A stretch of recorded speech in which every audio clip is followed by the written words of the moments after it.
할렐루야! 이번 한 주간도 예수님의 모습이 보이길 노력하며 각자의 삶을 잘 보내셨나요? 좋은 날씨가 계속되는 요즘 마스크를 끼고 다니니 이런 좋은 날씨를 즐기지도 못하고 나들이도 마음대로 제대로 가지 못하는 상황에 답답하기만 하지만 그래도 더 나은 내일이 오길 바라며 앞으로의 삶이 더욱더 중요하겠지요. 오는 말씀에 앞서 먼저 사과를 드립니다. 저희 실수로 인해서 지난주 셀모이 영상이 지워졌어요. 다음에는 이런 실수 없도록 주의하도록 하겠습니다. 우리는 인생을 살면서 각자의 경험도 생기고 생각도 생기지요. 그러면서 자신만의 명확한 기준을 잡고 가는 고집이라는 게 생깁니다. 그리고 이 고집은 이미 조금 더 인생을 살아본 입장에서 아직 그러지 못한 사람들에게 어떻게 해야 할지 조금이나마 경험상 아는 것들을 다음 세대에게 전해주려고 시행착오를 겪게 하고 싶지 않은데 현실을 잘 모르는 이들에게는 어른들의 말이 좋게 들리지만은 않는 것이 현실입니다. 그래서 어른들의 생각, 선생님들의 권위적인 방식으로 알려주는 것을 흔히 우리는 꼰대라는 신조어로 표현하기도 하며 반항하는 이들도 종종 보곤 하지요. 왜일까요? 자기의 생각과 자기의 고집이 있기에 간섭받기 싫어하는 우리의 본성에서 발생하는 자연스러운 현상일 것입니다. 이런 고집이 지금 우리에게만 있었던 것은 아닙니다. 구약에 나와 있는 이스라엘 백성들, 신약에서 볼 수 있는 그런 사람들 모두 자신만의 생각과 고집이 있었지요. 오늘 말씀은 이런 자기의 생각과 고집에서 나오게 된 결과를 알려주고 있습니다. 오늘 본문에서 나오는 유다 백성이 그랬습니다. 유다가 바벨론에 점령된 후 백성 대부분은 바벨론 포로로 끌려가고 남은 사람들은 유다에 그대로 머물며 살고 있었습니다.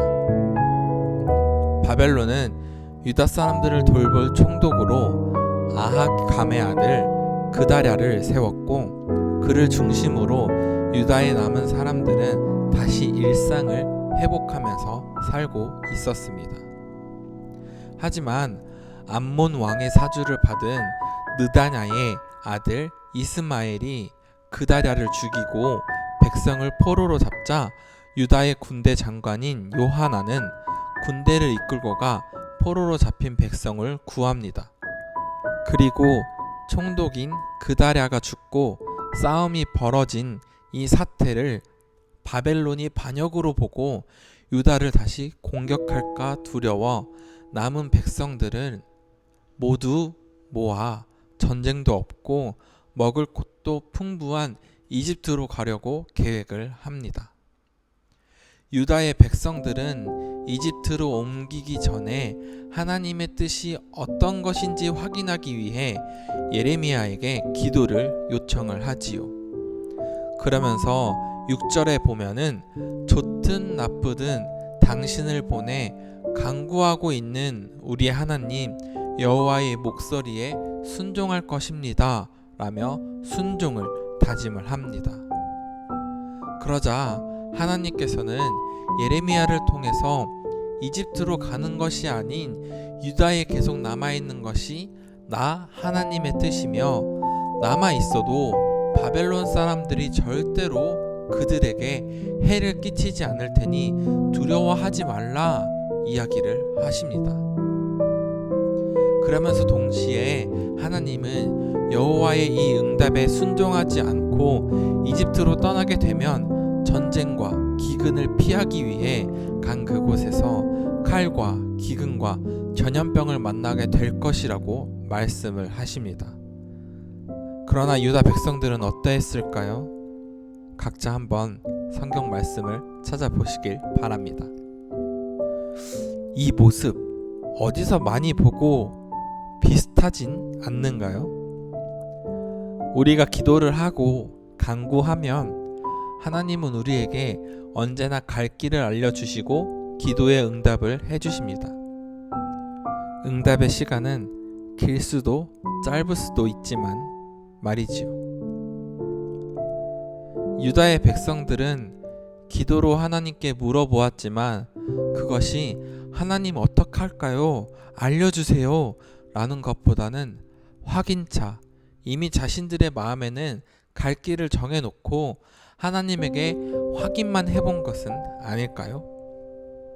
우리의 문제는 내가 그분의 음성이 아닌 나의 생각, 사람들의 의견, 눈앞에 보이는 이득 등을 따른다는 것이지요.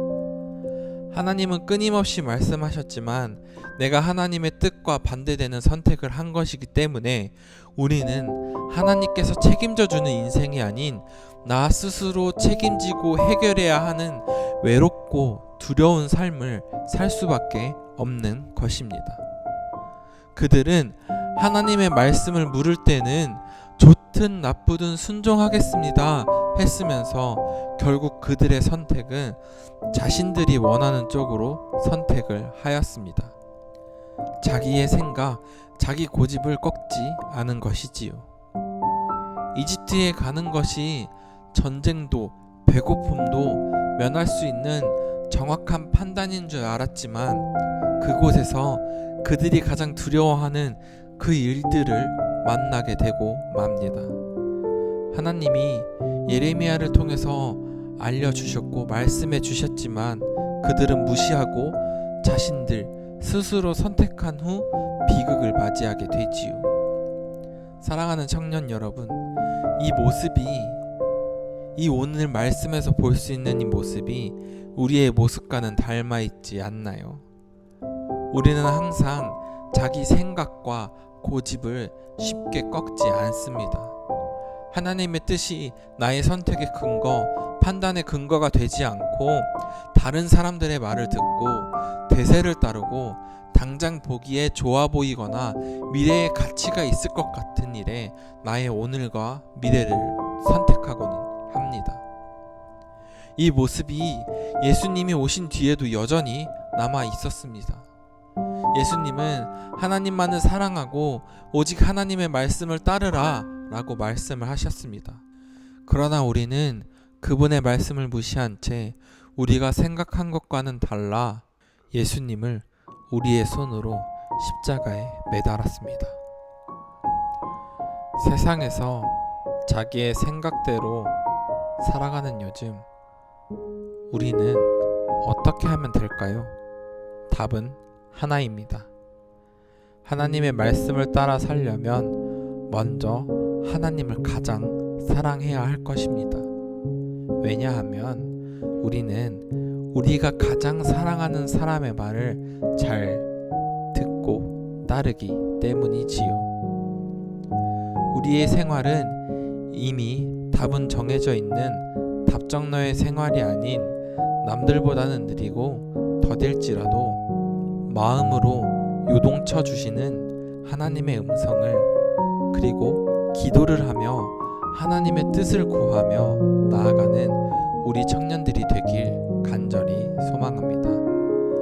비록 하나님의 말씀이 가끔은 꼰대 같은 말로 들릴지라도 잘됨의 기준이 잘 먹고 잘 사는 것이 아니라 다음 세대를 위해서 하나님의 자녀들로 살아가길 위해서 좋은 것만 주시길 바라며 좋은 길로만 가길 원하시는 마음일 것입니다.